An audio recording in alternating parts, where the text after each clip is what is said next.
स्वाहा ओम नारायणाय स्वाहा ओम माधवाय ओम गोविंदाय महापुष्णाय महामंत्रसूदाय नमोन्द्री कर्म समारभेत महोत्सव कर्म समारभेत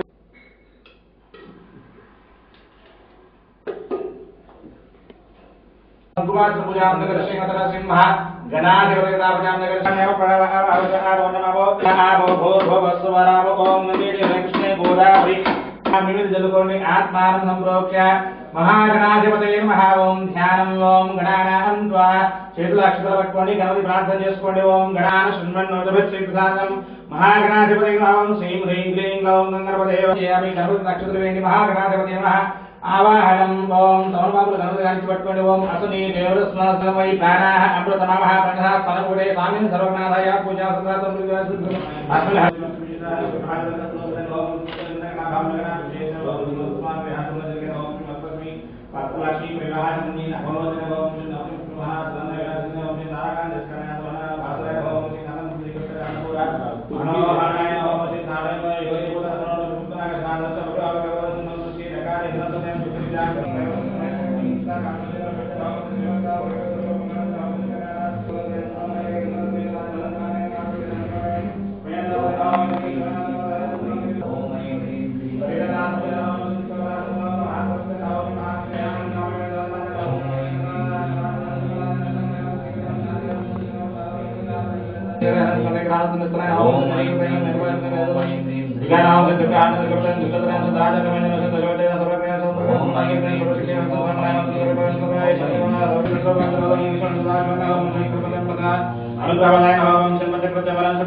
यत्पूजितं मया देव परिपूर्णं तदस्तुते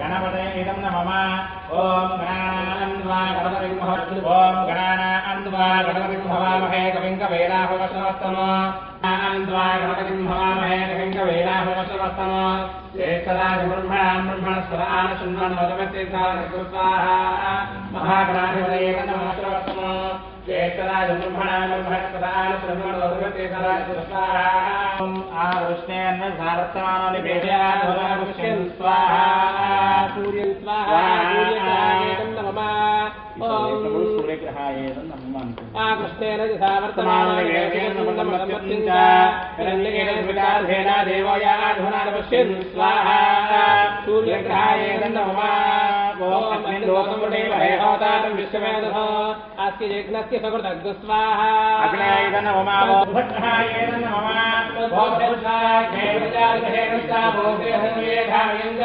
प्रकृतग्स्वाहा धन्यवादं हेतुवेदग् स्वाहा उदग्रहाय नमः भोक्ताय केवलाय भोगेहन्वेधायञ्च प्रकृतग् स्वाहा धन्यवादं हेतुवेदग् स्वाहा उदग्रहाय प्रकृतग् स्वाहा धन्यवादं हेतुवेदग् स्वाहा उदग्रहाय नमः ओम विष्णुविजयक्रमे देहानिते वनो करोणवस्यामहे नमः अधिदेवता प्रत्यदेवतायै नमः प्रसादसिद्धिरस्तु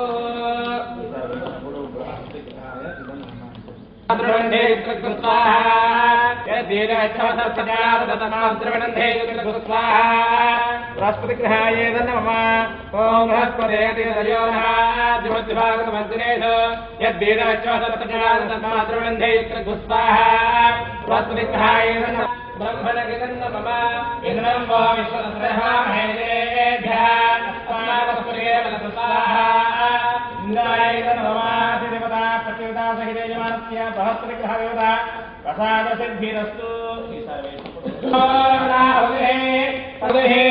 अस्यामेव प्रतिष्ठति स्वाहा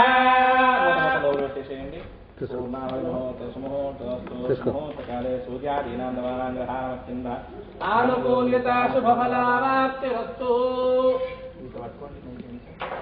ओम संचमे महेश्चमे प्रियंचमे कामश्चमे कामश्चमे दो मनसश्चमे भद्रंचमे श्रेयश्चमे मत्स्यश्चमे यशश्चमे भगश्चमे द्रव्यंचमे यंताचमे भत्ताचमे क्षेमश्चमे धृतिश्चमे विश्वंचमे महश्चमे संविच्चमे ज्ञात्रंचमे सूक्ष्मे सूक्ष्मे धीरंचमे हयश्चमे अतंचमे हतंचमे श्वंचमे नामयश्चमे दिवागश्चमे दीर्घायत्तंचमे नवितंचमे भयंचमे शतंचमे सकंचमे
ओम श्री ह्रीं क्लीं ग्लौं गणपतये वरवरदधन्मे स्वाहा ओम श्री ह्रीं क्लीं ग्लौं गणपतये वरवरदधन्मे वरमाने स्वाहा स्वाहा तमानोनिवेद्यं नमोन्मत्यं च निरन्येन कृतार्थेन देवोयादिसुरागच्छति सूर्यग्रहाय नमः ओम अष्टेन धावक्तमानोनिवेद्यं नमोन्मत्यं च निरन्येन कृतार्थेन देवोयादिसुरागच्छति स्वाहा सूर्यग्रहाय नमः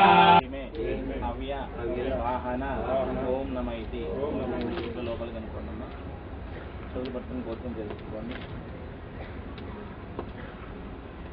చేతులు జోడించి చెప్పండి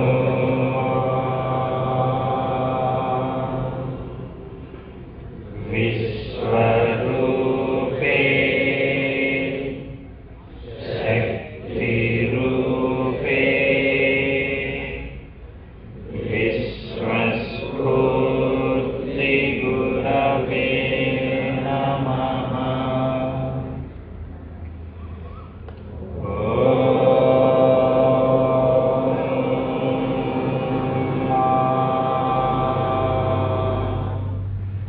This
विश्वस्फूर्तिगुरवे नमः।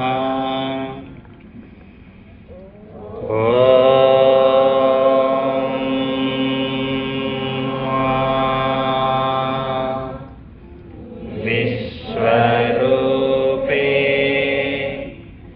शक्तिरूपे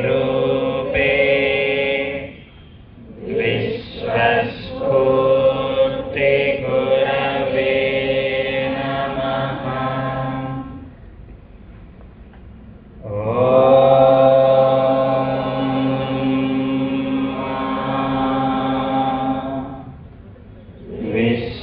विश्वरूपे शक्तिरूपे विश्वस्फूर्तिगुरवे नमः। ముందుగా శ్రీ శ్రీ శ్రీ గురు విశ్వస్ఫూర్తి వారికి జన్మదిన శుభాకాంక్షలు మనమందరం మనస్ఫూర్తిగా తెలియజేసుకుంటూ, వారు సూచించినటువంటి ఆసన, ప్రాణాయామ, ధ్యాన ప్రక్రియ ఇప్పుడు మనం అందరం కలిసి సాధన చేద్దాం. ముందుగా ఆసనాలు. గురువుగారు ఆసనాలు ఒక శాసనాలుగా పనిచేస్తాయని చెప్తారు. ముందుగా శ్వాసకు సంబంధించినటువంటి బ్రీతింగ్ టెక్నిక్స్ అందరం సాధన చేద్దాం. మామూలుగా మనం 1/2 లీటర్ కంటే ఎక్కువ గాలిని గ్రహించలేం, ఆక్సిజన్ తీసుకోలేం. ఎప్పుడైతే పర్టికులర్గా ఈ బ్రీతింగ్ ప్రాక్టీస్ మనం చేస్తుంటామో మ్యాక్సిమం 2.5 నుంచి 3 లీటర్స్ వరకు ప్రాణవాయువుని మనం గ్రహించగలుగుతాం. ఎక్కువ ఆక్సిజనేటెడ్ బ్లడ్ సర్క్యులేషన్ జరుగుతుంది, కండరాల కదలిక బాగుంటుంది, రక్త ప్రసరణ మెరుగవుతుంది ఒంట్లో. తద్వారా ఒక యాక్టివ్నెస్ని మనం పొందగలుగుతాం. అందరూ గమనిస్తూ ప్రాక్టీస్ చేయండి. పాదాలు దగ్గరగా చేర్చండి, చేతులు ముందుకు చాపి ఉంచాలి.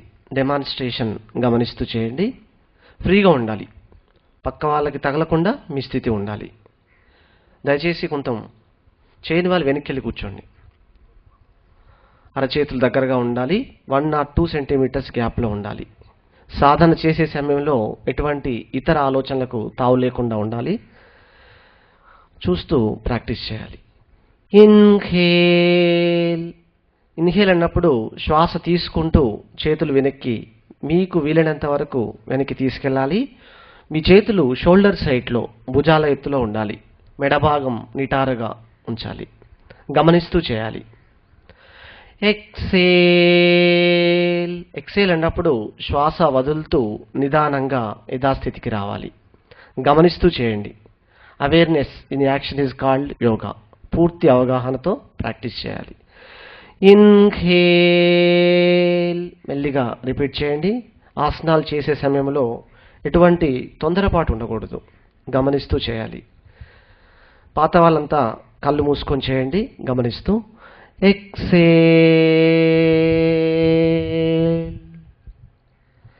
ఇన్హేల్,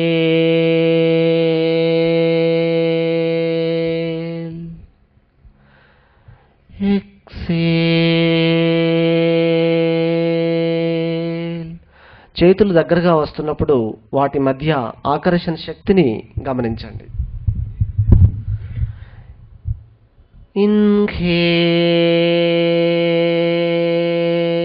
శ్వాస తీసుకుంటూ మ్యాక్సిమం వెనక్కి తీసుకెళ్ళాలి. ఎక్సేల్, చేతులు నెమ్మదిగా ఎటువంటి తొందరపాటు లేకుండా క్రిందకు దించాలి. Slowly relax. పాదాలు కొంచెం దూరంగా ఉంచండి. ఆసనాలు చేసేటప్పుడు 3 స్థితులు ఉంటాయి. చేసేటువంటి విధానం ఆసన స్థితి, తర్వాత ఇప్పుడు ఫైనల్గా విశ్రాంతి స్థితి. విశ్రాంతి స్థితిలో తల భాగం కొద్దిగా వెనక్కి వంచండి, చేతులు ఫ్రీగా వదిలేయండి. చేతి వేళ్లలో అధిక రక్త ప్రసరణ, భుజస్కంధాల్లో ఆ పెయిన్స్, ఆ నొప్పి క్రమంగా ఎలా తగ్గుతుంది గమనిస్తూ ఉండాలి. లంగ్స్ ప్యూరిఫై అవుతాయి. ఈ బ్రీతింగ్ ప్రాక్టీస్ వల్ల ఎక్కువ ప్రాణవాయువుని గ్రహించగలుగుతాం.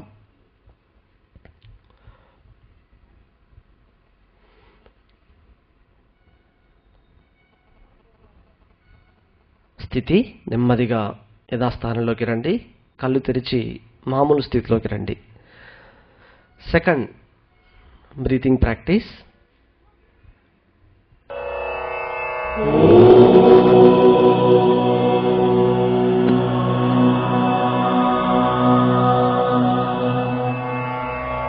విశ్వరూపే శక్తిరూపే విశ్వస్ఫూర్తి గురవే నమః.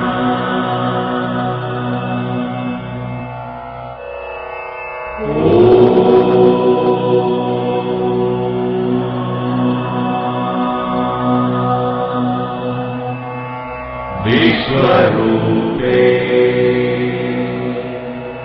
శక్తిరూపే విశ్వస్ఫూర్తి గురవే నమః.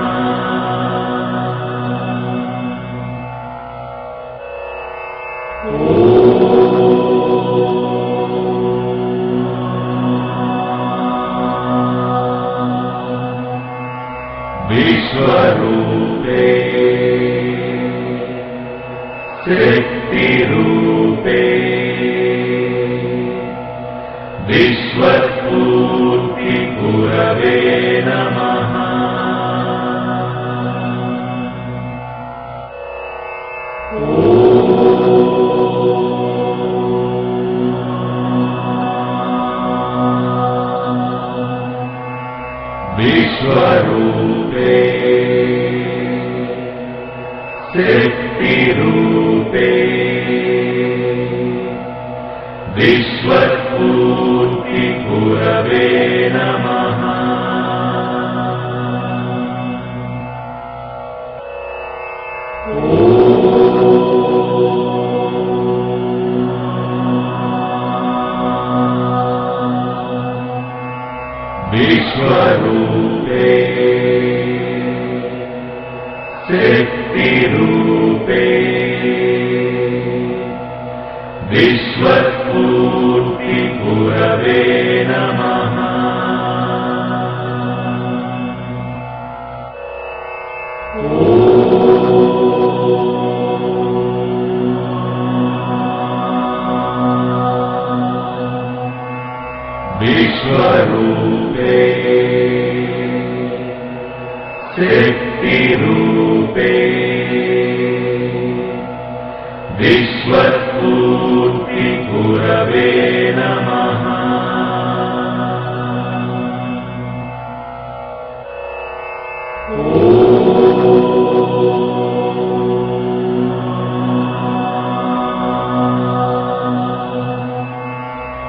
విశ్వరూపే శక్తిరూపే విశ్వస్ఫూర్తి గురవే నమః.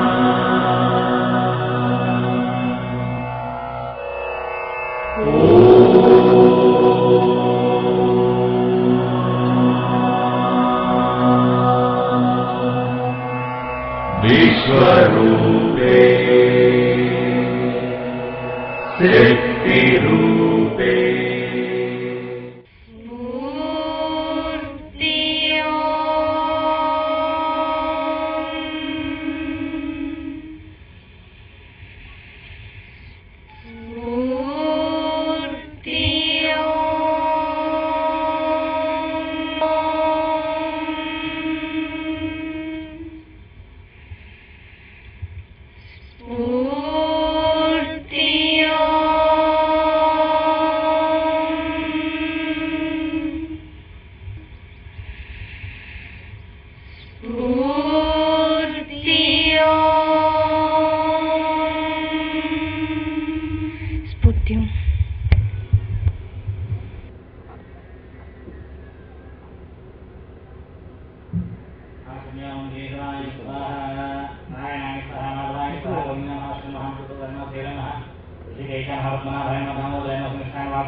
अरुन्धदेवस्ताभ्यां नमः सीतारामाभ्यां नमः सर्वेभ्यो ब्राह्मणेभ्यो महाजनेभ्यो नमो नमः आजन्या वेदवाय स्वाहा पूर्वोपनिषदायां सुसेयमानस्य सङ्कल्पप्रकारेण अस्मिन् श्री विश्वस्फूर्तिदेवता जन्मदिवसेन श्री परमेश्वरमुद्दिश्य पादोऽस्य विश्वभूतानि त्रिपादस्य मृतं दिवि त्रिपादोर्ध्वोदेत् पुरुषः पादोऽस्येह भवात् पुनः ततो विश्वं विक्रामतो साचनार्षेभिः तस्माद्विराजयत विराजोति पुरुषः स जातो अत्यरिष्टः पश्चाद्भूम्मथो पुरः यत्पुरुषेण हविषा देवा यज्ञमतन्वत वसन्तो अस्यासीदाद्यं ग्रीष्म इद्म शरद्धविः सप्तास्यासन्परदयः सप्तसमितः कृताः देवा जिग्नन्दन्वानाः अबध्नन् पुरुषं वशो तं विघ्नें बर्हिः प्रोक्षन् पुरुषं जातमकृतः तेन देवा अयजन्त साध्यार्हश्चे तस्माज्जिज्ञात् सर्वभूतः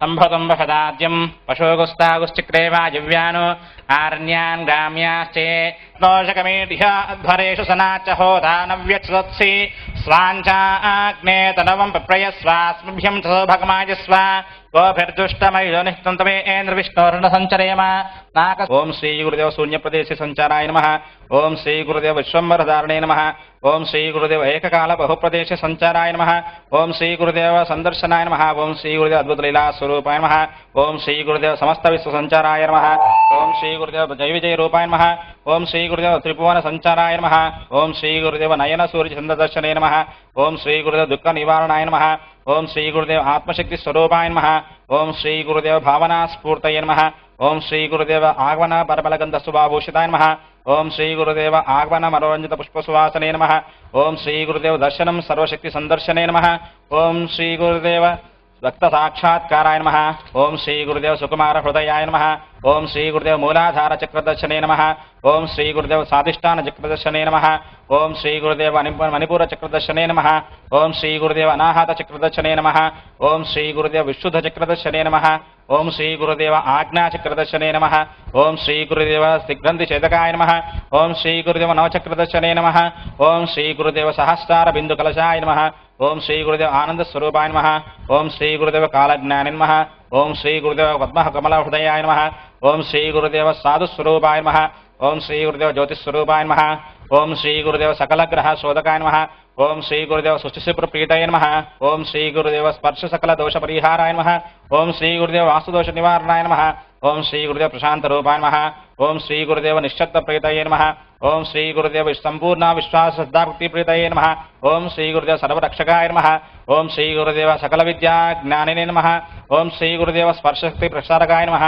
ओं श्री गुरुदेव भक्तकाल भक्तरक्षणे नमः ओं श्री गुरुदेव भक्तकाल रक्षणे नमः ओं श्री गुरुदेव मुक्ति मोक्षाभयाय नमः ओं श्री गुरुदेव दर्शनं सकल पाप निवारणाय नमः ओं श्री गुरुदेव विश्वज्ञानिने नमः ओं श्री गुरुदेव भविष्यत्कालिन्नाय नमः ओं श्री गुरुदेव निर्णायकाय नमः ओं श्री गुरुदेव प्राणायाम सद्गुरवे नमः ओं श्री गुरुदेव अंडपिंड ब्रह्मांड क्रिया ज्ञानिने नमः ओं श्री गुरुदेव सर्वज्ञाय नमः ओं श्री गुरुदेव विश्वमातृदर्शने नमः ओं श्री गुरुदेव अनंताय नमः ओं श्री गुरुदेव मुक्तिदायिने नमः ओं श्री गुरुदेव निरहंकाराय नमः ओं श्री गुरुदेव कामक्रोध ध्वंसिने नमः ओं श्री गुरुदेव ज्ञानातीताय नमः ओं श्री गुरुदेव आत्मनेत्राय नमः ओं श्री गुरुदेव निष्कल्मष ब्रह्मचारिणे नमः ओं श्री गुरुदेव विश्वकुटुंब रक्षकाय नमः ओं श्री गुरुदेव अभ्यंगना स्नान समय वेद घोषाय नमः ओं श्री गुरुदेव सर्वमानव समुदृष्टवे नमः ओं श्री गुरुदेव सर्वमत प्रीतये नमः ओं श्री गुरुदेव नक्षत्रमंडल संचाराय नमः ओं श्री गुरुदेव सर्वप्रसन्नाय नमः ओं श्री गुरुदेव गुरुधूप प्रीतये नमः ओं श्री गुरुदेव आत्म संचाराय नमः ओं श्री गुरुदेव आत्मज्ञानिने नमः ओं श्री गुरुदेव अद्वैतशक्ति हस्ताय नमः ओं श्री गुरुदेव ब्रह्मांड मूलाशक्ति रूपाय नमः ओं गुरुब्रह्मा गुरुर्विष्णु गुरुदेव महेश्वर गुरु साक्षात् स्वस्तेस्तु स्वस्तु सम्मंगलानि भवन्तु नित्यश्रीयस्तु नित्यसम्मंगलानि भवन्तु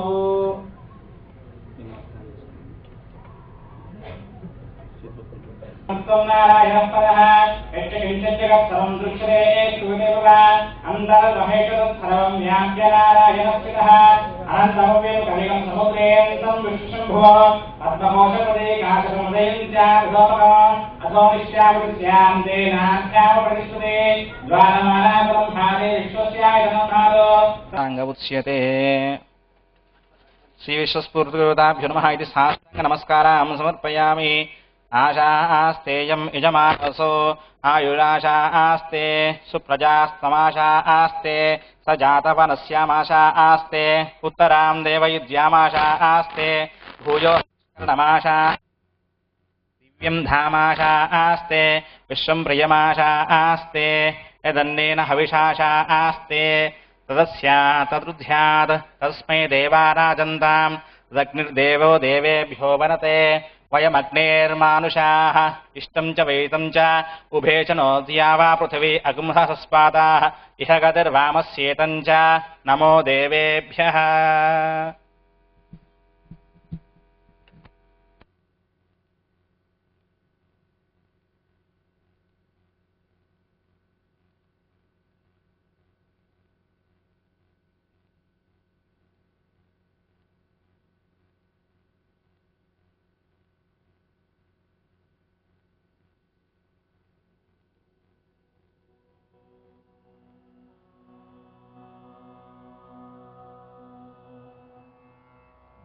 विश्वरूपे शक्तिरूपे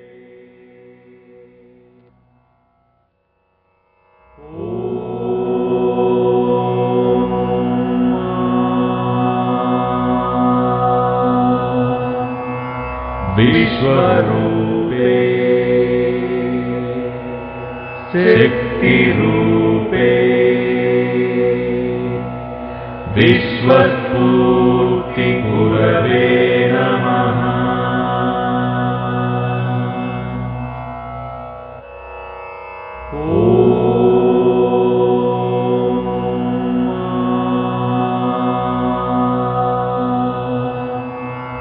विश्वरूपे शक्तिरूपे विश्वस्फूर्तिगुरवे नमः।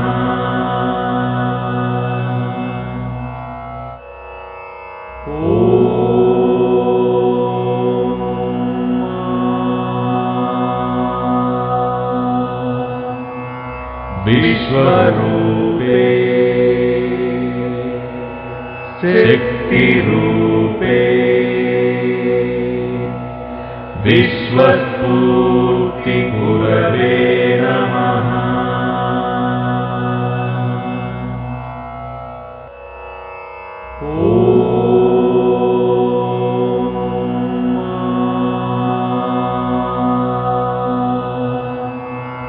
विश्वरूपे शक्तिरूपे विश्वस्फूर्तिगुरवे नमः।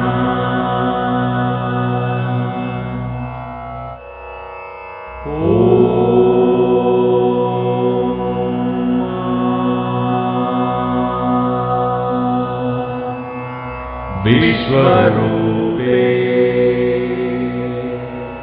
शक्तिरूपे Happy birthday to you.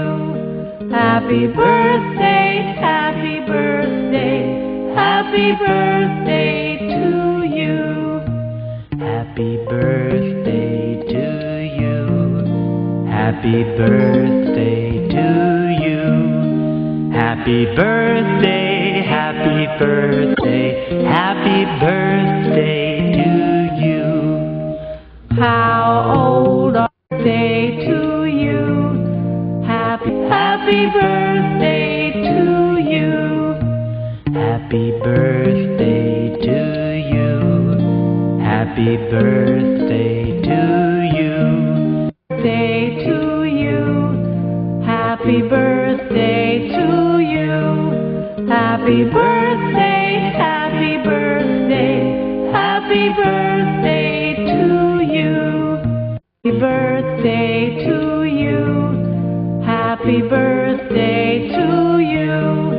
Happy birthday, happy birthday, happy birthday to you. Happy birthday to you. Happy birthday.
ఇక్కడ ఈ వేడుకలు జరుపుకుంటున్నారు.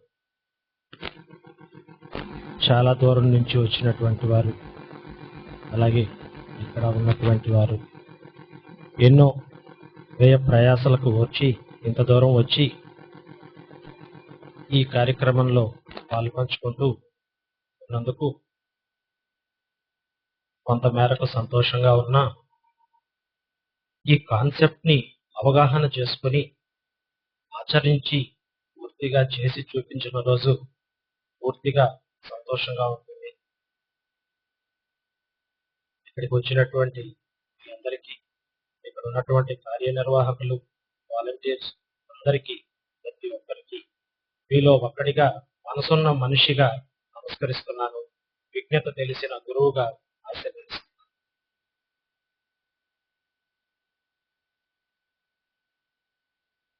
జీవి ఈ భూగోళం మీద జీవం, జీవి,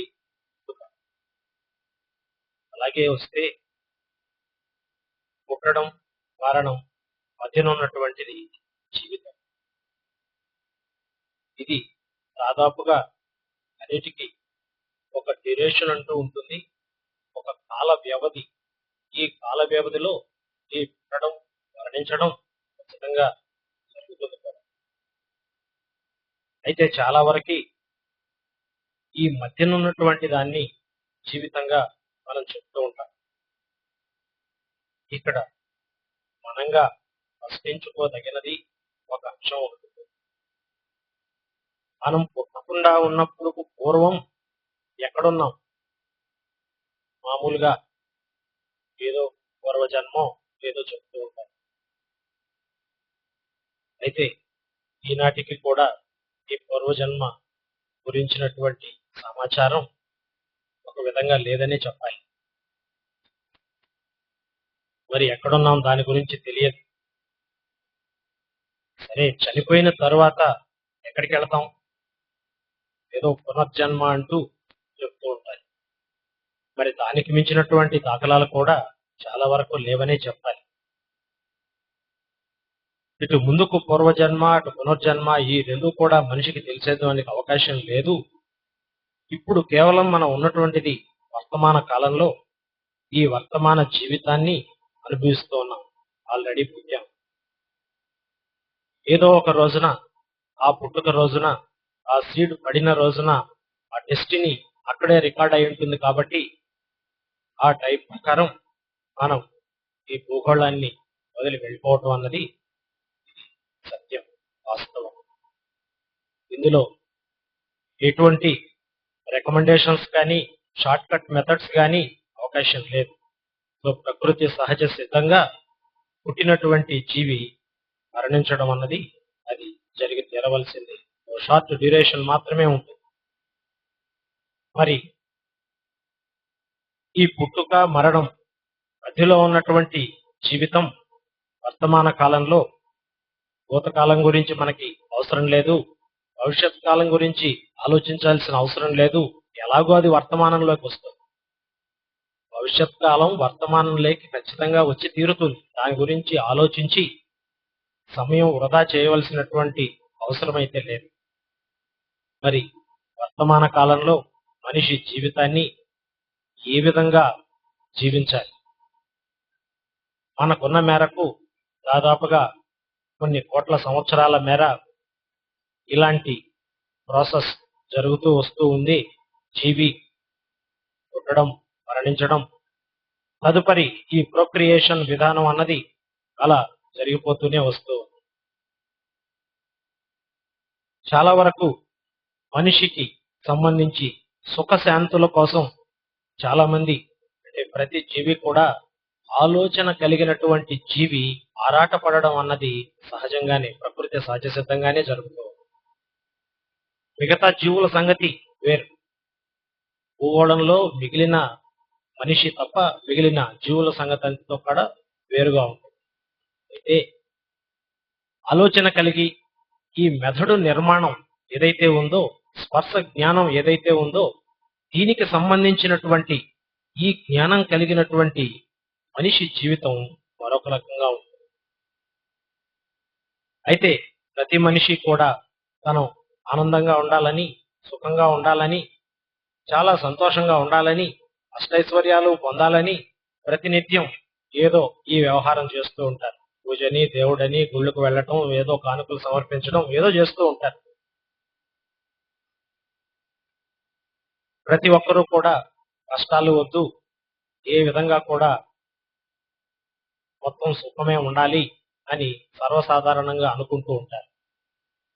అయితే ఇందులో దాగి ఉన్నటువంటి సత్యం గ్రహించాలి.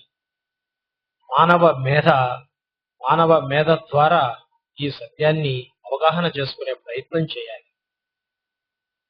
సుఖమే కావాలి, దుఃఖం ఉండకూడదు అంటే ఎలానో ఒకసారి మీరే ప్రశ్నించి చూడండి. అంటే సుఖం దుఃఖం, పగలు రాత్రి, వెలుగు చీకటి, ఆడ మగ ఇవన్నీ కూడా ద్వంద్వం అంటాం. పేర్స్ ఆఫ్ అపోజిట్స్ అంటారు. మరి ఈ ద్వంద్వం అయిన ఉన్నప్పుడు కష్టం సుఖం ఈ రెండు కూడా ఖచ్చితంగా ఉండి తీరవలసిందే కదా. ప్రకృతి సహజ సిద్ధంగా ప్రకృతిలో ఉన్నటువంటి జీవిలో ఉన్నప్పుడు ప్రకృతిలో కూడా అదే ఉంది. మరి ఈ మానవ మేధాశక్తి ద్వారా ఇంకొంచెం సుదూరంగా వెళ్ళి పరిశీలన చేస్తే ఎలా ఉంటుంది అంటే, దాదాపుగా ది అల్టిమేట్ అబ్సల్యూట్ స్వయంభూ అక్కడే దాదాపుగా స్టార్టింగ్ అప్పుడే ద నెగటివ్ ఫోర్స్, అదే విధంగా డార్క్ మ్యాటర్ అక్కడే ఉత్పన్నం అవుతూ ఉంటుంది. సో ఈ మొట్టమొదటగా వచ్చినటువంటి ఈ డార్క్ మ్యాటర్ ద్వారా తర్వాత పాజిటివ్ మ్యాటర్ వస్తున్నప్పుడు అక్కడ ఉన్నటువంటి గ్రావిటీ స్ట్రగుల్ చేత ఎప్పుడైతే గ్రావిటీ స్ట్రగుల్ ఏర్పడుతుందో అప్పుడు పదార్థం ఫామ్ కావడానికి అవకాశం ఏర్పడుతుంది. అదే ఎంబాడీడ్ ఎనర్జీగా విశ్వశక్తి ఈ నెగటివ్ ఫోర్స్ పాజిటివ్ ఫోర్స్ వీటి మధ్య గ్రావిటీ స్ట్రగుల్ ఏర్పడినప్పుడు ఆ ఎంబాడీడ్ ఎనర్జీ ఇండేట్ గా అక్కడ మనకి ఏర్పడడం జరుగుతుంది. మరి ఏదైతే ఆది అనుకుంటున్నామో, ఏదైతే మొదలు అనుకుంటున్నామో, ఈ విశ్వ ఆవిర్భావానికి మూల కారణం ఏదైతే అనుకుంటున్నామో అక్కడ కూడా మరి ద్వంద్వమే కనిపిస్తుంది. నెగిటివ్ ఫోర్స్ అండ్ పాజిటివ్ ఫోర్సే కనిపిస్తుంది.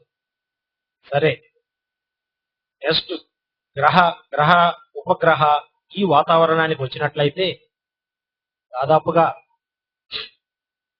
నెగిటివ్ అనండి, లేదు మామూలు సాధారణ స్థితి కంటే కొంత భిన్నంగా ఉన్నటువంటిది అయినా కూడా ఈ సోలార్ సిస్టమ్ లో కూడా ఈ గ్రహాలలో శాటర్న్ గ్రహం యొక్క పరిస్థితి చాలా డిఫరెంట్ గా ఉంటుంది. మీరు గమనించాలి, గ్రహించాలి. మిగిలిన గ్రహాలకి శాటర్న్ పరిస్థితి కాస్త డిఫరెంట్ గా ఉంటుంది. ఆ తేడా ఎందుకు వచ్చింది మరి? అక్కడ కనిపిస్తుంది, ఇక్కడ కనిపిస్తుంది. మరి ప్రకృతిలో కూడా అన్ని ద్వంద్వంగా మనకు కనిపిస్తూ ఉన్నాయి. మరి ప్రకృతిలో ఆది నుంచి వచ్చినటువంటిది ఇక్కడ ఉన్నటువంటి మనిషికి కేవలం సుఖం మాత్రమే కావాలంటే అది ప్రకృతి సహజమా, ప్రకృతి విరుద్ధమా? ఒకసారి ఆలోచించండి. మొత్తం ఆది మొదలు ఇక్కడి వరకు ద్వంద్వంగానే మనకు కనిపిస్తుంది. ఈ ద్వంద్వం ఎప్పుడైతే ఏర్పడిందో అది ఏకత నుంచే ఏర్పడుతుంది. That is only the universal ultimate universal energy. మరి ఈ విధంగా ఉన్నటువంటి మానవ జీవితం సుఖ దుఃఖాలమయంగానే ఉంటుంది. దుఃఖం ఉంటుంది, సుఖం ఉంటుంది, ఆనందం ఉంటుంది, సంతోషం ఉంటుంది, కోపం ఉంటుంది, రకరకాలుగా ఇవన్నీ కూడా అన్ని గుణ వికారాలన్నీ కూడా కనిపిస్తూనే ఉంటాయి. మరి ఇలాంటి వాతావరణంలో, ఇలాంటి పరిస్థితిలో మనిషి దాదాపుగా కర్మయోగి. ప్రతినిత్యం తన పని తాను చేయవలసిందే. తన పని తాను చేయకపోయినా కొన్ని ఇబ్బందులు ఎదుర్కోవాల్సినటువంటి పరిస్థితి ఏర్పడుతుంది. సో కర్మయోగిగా the doing things, mission of doing things అని చెప్తూ ఉంటారు. అయితే చాలా వరకు దాన్ని కర్మగా చెప్తూ ఉంటారు. అది కాదు కర్మ. అయితే ఏదైతే మనం చేస్తామో దానికి వచ్చేటువంటి ఫలితం ఏదైతే ఇస్తుందో దాన్ని కర్మగా భావించాలి, మనం చేసే పనిని కాదు. So this is only a machine of doing things, చాలా స్పష్టంగా చెప్పచ్చు. అయితే ఈ విధంగా మనిషి కర్మజీవిగా ఒక భాగం నడుస్తూ ఉంటే తన నిరంతరం పుట్టిన మొదలు తన పనులు తాను చేసుకుంటూ ఏం చేయాలో ప్రణాళికాబద్ధంగా ప్రతి ఒక్కటి చేస్తూ ఉండటం అన్నది కర్మయోగిగా కర్మజీవిగా తన కర్తవ్యాన్ని బాధ్యతలను గుర్తెరిగి తను చేయాలి. బాధ్యతలను విస్మరించినప్పుడు దాని ఫలితం వేరే విధంగా ఉంటుందనుకోండి. అదేవిధంగా బాధ్యతలను నెరవేర్చినప్పుడు కూడా దాని ఫలితం వేరే విధంగా ఉంటుంది. సో ఈ రెండు విధాలుగా కూడా పాజిటివ్ నెగిటివ్ అన్నది ప్రతి చోట కూడా మనకు కనిపిస్తూనే ఉంటుంది. ఇలా ఉన్నటువంటి నేపథ్యంలో 3 భాగాలుగా మనం అనుకోవచ్చు. ఒకటేమో కర్మయోగం, రెండవది భక్తికి సంబంధించినటువంటి యోగం. ఏదైతే రోజు మనం చేస్తూ ఉన్నామో భక్తి, మతానికి సంబంధించినటువంటి. జనరల్ గా మతం ఎందుకోసం ఉంది, ఎవరి కోసం ఉంది, ఎవరి బాగు కోసం ఉంది అన్నది ఆలోచిస్తే మనిషి కోసమే. మనిషి వలన మనిషి చేత మనిషి కొరకే. మరి అలాంటి మతం ఈవేళ కొన్ని స్థాయిలు దాటిపోయి ఒక వికార స్వరూపం దాటిపోయి నార్మల్ గా ఉన్నటువంటి ప్రకృతి వికృతిగా మారి దాని ఆకృతినే కోల్పోయినటువంటి స్థితిలో మతం ఈవేళ వెరితలలు వేస్తూ చాదస్తం, మూర్ఖత్వం, చివరిది మూఢత్వం, అలాంటి మూఢత్వమైనటువంటి పరిస్థితిలో ఈవేళ మనిషిని శాసించేటువంటి స్థాయికి చేరు. దీన్ని అన్నిటినీ గమనించండి. ఇక్కడ సాధారణంగా మనం చూస్తే మతం ఎవరి కోసరం? మనిషి కోసం. మనిషి పెట్టిందేగా. క్రమశిక్షణతో ఉండడం కోసం, సెల్ఫ్ కంట్రోల్లో ఉండడం కోసం, సెల్ఫ్ డిటర్మినేషన్ ఉండడం కోసం, సెల్ఫ్ సాక్రిఫైసింగ్ నేచర్ డెవలప్ కావడం కోసం ఇవన్నీ ఉంటే ఒక లీడర్ ఉండాలి. ఆ లీడర్ మతాధిపతి కానీ లేదు ఆ మత అధికారి కానీ ఎవరో ఒకరు ఉంటారు.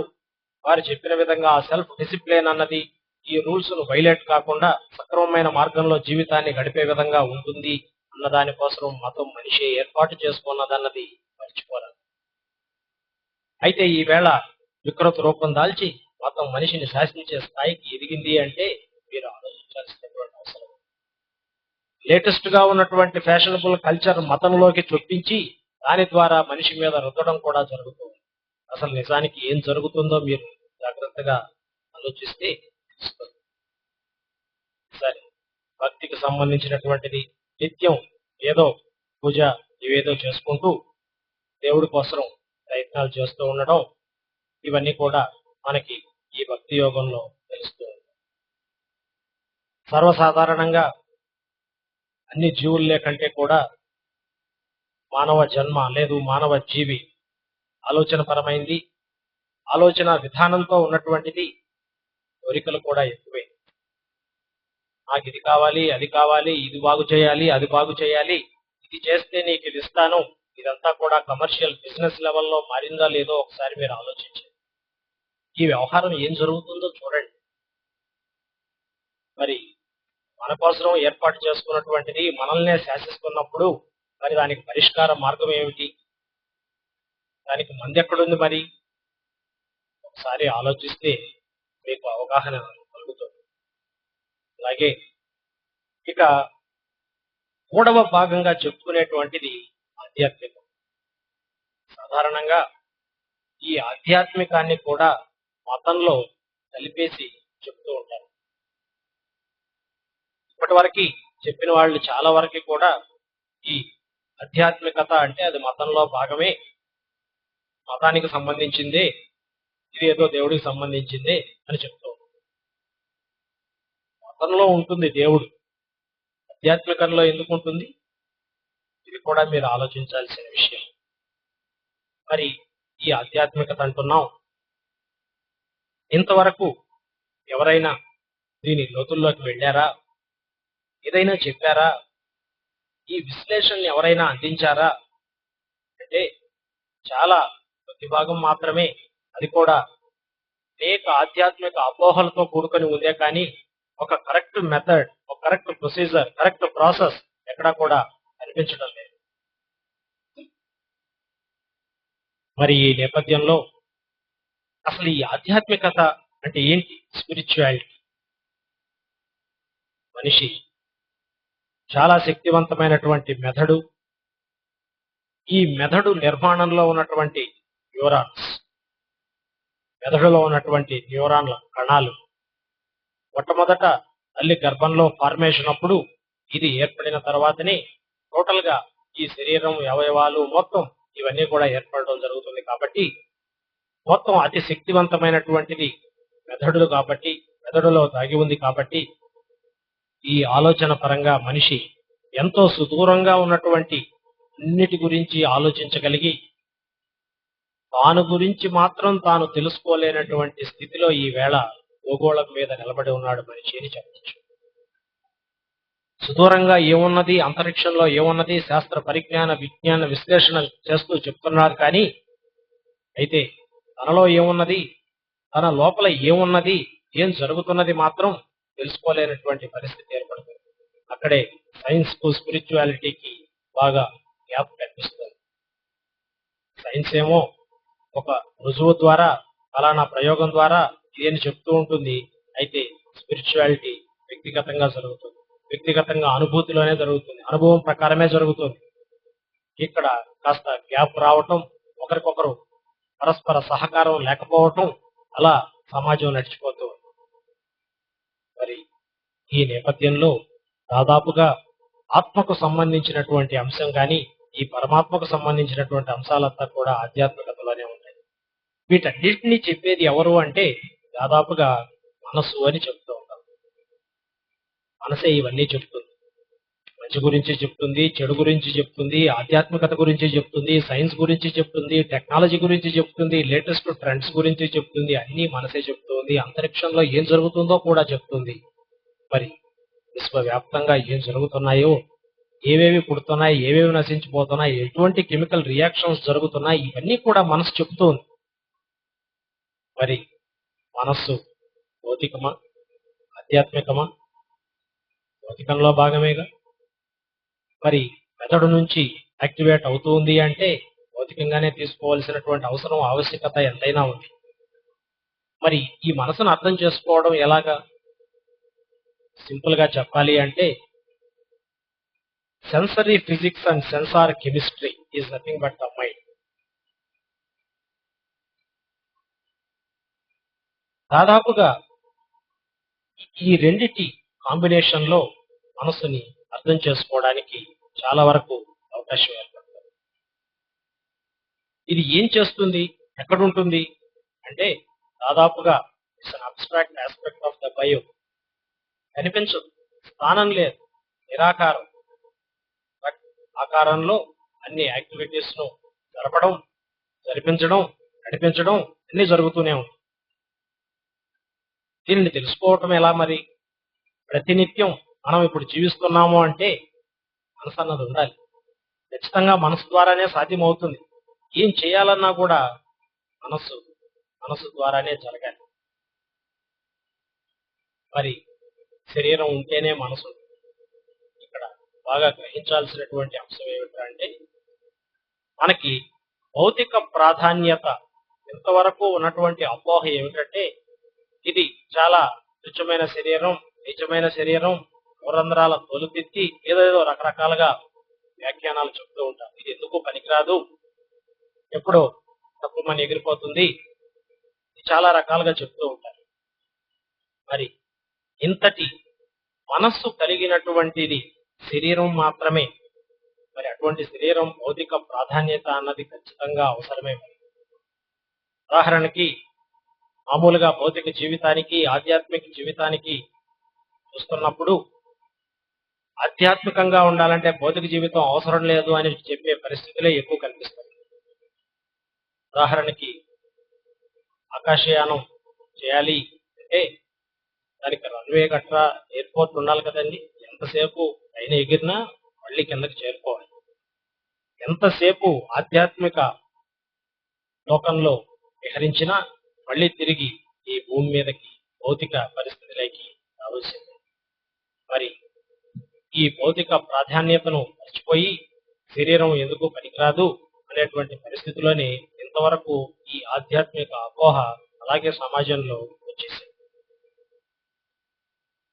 సరే, దీనికి సంబంధించినటువంటిది మరి ఏం చేయొచ్చు, ఈ మనసు ద్వారా ఏం తెలుసుకోవచ్చు, ఏం సాధించవచ్చు అంటే నిత్యం మన వ్యాపార లావాదేవీ కమర్షియల్ గా కాదు, శరీరంలో జరుగుతున్న అనబాలిజం, కెటబాలిజం, దీనికి సంబంధించినటువంటి వ్యాపార లావాదేవీలు మొత్తం కూడా ఈ మనసు ద్వారానే జరుగుతూ ఉంటాయి. మరి పంచభూతాలతో నిర్మితమైనటువంటి, పదార్థ నిర్మితమైనటువంటి శరీరానికి ప్రతినిధులుగా మనకి పంచేంద్రియాలు అన్నది శరీరంలో ఉంటాయి. కన్ను, ముక్కు, చెవి, నోరు, చర్మం. వీటికి సంబంధించింది స్పర్శ ద్వారా మెదడుకు చేరి అక్కడ నిర్ణయం తీసుకొని ఇది ఫలానా అని చెప్పి మళ్ళీ సమాచారాన్ని అందవేస్తుంది. అయితే దీన్ని కొంచెం బ్రాడ్గా అనలిటికల్ గా ఆలోచిస్తే దాదాపుగా మనకి అర్థమయ్యేది ఏమిటంటే ఏదైనా కూడా ముందు అనుభూతితోనే ప్రారంభమవుతుంది, తర్వాత ఆలోచనగా మారుతుంది, ఆలోచన తర్వాత కార్యనిర్వహణ దరిమిలా ఫలితం అన్నది ఒకటి ఉంటుంది, ఆ ఫలితం మళ్ళీ స్మృతిగా ఉంటుంది, మళ్ళీ అది మెదడులో ఒక చోట నిక్షిప్తమై ఉంటుంది, మెదడు న్యూరాన్స్ లో ఉండిపోతుంది. ఈ సైకిల్ అంతటినీ మనం మనస్సు అని చెప్పవలసినటువంటి పరిస్థితి ఏర్పడుతుంది. ఈ మనసులోకి ఎంటర్ కావాలంటే ఈ 5 గేట్లు మాత్రమే ఉంటాయి, పంచేంద్రియాలు, వాటి ద్వారానే మనసు ఏర్పడుతుంది అని నేను చెప్తున్నాను. గతంలో చెప్పిన వారందరూ మనిషి అంటే మనసు ఉంటుంది, అది పుట్టిన మొదలు చనిపోయేంత వరకు కంటిన్యూగా ఉంటుంది అని చెప్తున్నారు. నేను చెప్తున్నది ఇక్కడ ఏమిటి, నా ప్రాక్టికల్ ఫిలాసఫీ ద్వారా చెప్తున్నది ఏమిటి అంటే మనసు అన్నది అప్పటికప్పుడు ఆ పరిస్థితులకు అనుకూలంగా ఏర్పడుతుందే కానీ శాశ్వతంగా ఉండదు. మీరు దీన్ని చూడొచ్చు, ప్రాక్టికల్ గా చూడొచ్చు. అందుకే నా విధానంలో ప్రాక్టికల్ ఫిలాసఫీ అని చెప్పి. సో అప్పటికప్పుడు మనసు అన్నది ఏర్పడుతుంది కాబట్టి ఈ మనసు ద్వారానే మనిషి నిత్య జీవితంలో అనేక కార్యక్రమాలు చేస్తూ ఉన్నారు కాబట్టి ప్రస్తుత పరిస్థితిలో ఉన్నటువంటి సమాజానికి ఏ విధంగా మనం ఇక్కడ జరుగుతున్నటువంటి వాటికి ట్రీట్మెంట్ ఇవ్వచ్చు అంటే కేవలం మనసు మారితే.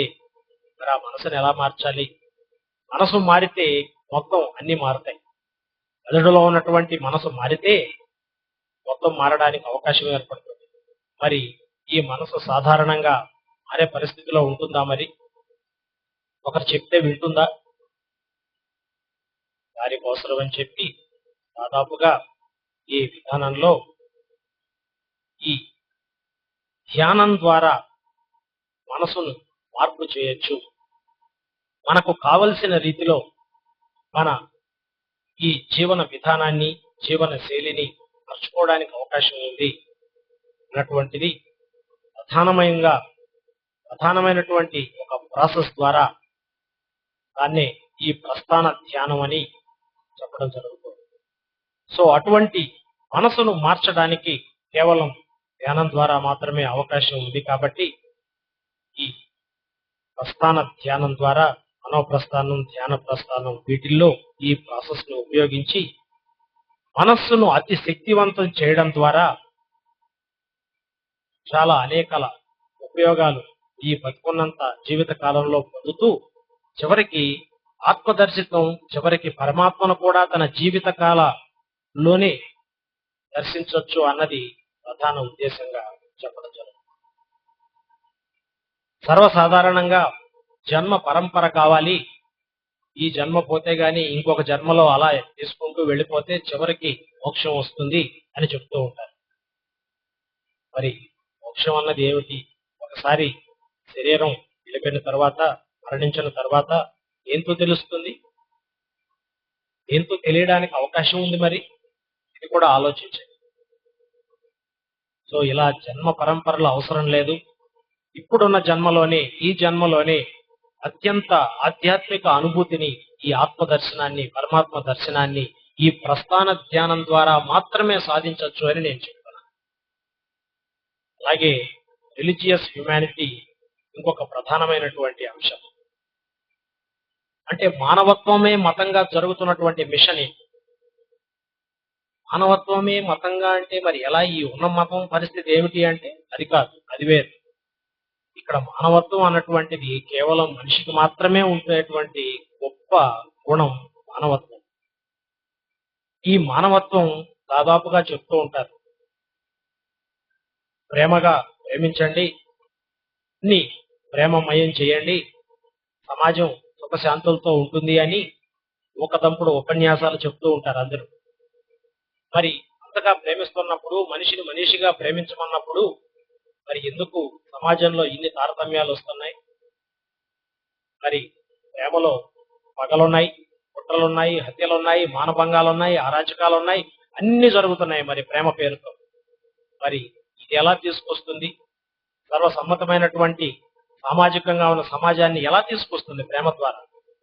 ప్రేమించండి, ఒకరిని మనిషి మనిషిగా ప్రేమించండి అంటున్నారు. మరి ప్రేమలో ఇన్నిటికీ అవకాశం ఉన్నప్పుడు ఎలా సమాజం మీరు అనుకున్న స్థాయికి వస్తుంది? అవకాశం లేదు. కేవలం మానవత్వం ద్వారా మాత్రమే ఇందులో వీటి ఇందాక చెప్పిన దాంట్లో దేంట్లో కూడా దీనికి అవకాశం లేదు. మానవత్వం ఆత్మీయతగా మార్చండి. సో ఈ మానవత్వంలో ఈ పగలు గాని కుట్రలు గాని ఇలాంటివి ఉండే అవకాశం లేదు. ఆత్మీయత, అనురాగం వీటిల్లో ఉండడానికి అవకాశం లేదు. సో కేవలం ఆత్మీయత ద్వారా మాత్రమే సమాజాన్ని మంచి మార్గంలో నడిపించగలం అన్నది నేను చెప్పే విధానం. ప్రేమ ద్వారా సాధ్యం కాదు. కేవలం ఆప్యాయత, అనురాగం, ఆత్మీయత ద్వారా మాత్రమే సాధ్యమవుతుంది. వీటిలో ఇందాక చెప్పిన వాటికి తావు లేదు కాబట్టి. మరి ఎలా మారుతుంది? ఆప్యాయత మనిషిలో ఎలా వస్తుంది? ఇప్పుడున్నటువంటి మోడర్న్ కల్చర్ ఎక్కడికో తొక్కి పడేసింది. మనిషిలో ఉన్నటువంటి మానవత్వం అడుగంటుపోయే స్థితిలో ఈవేళ మనకు.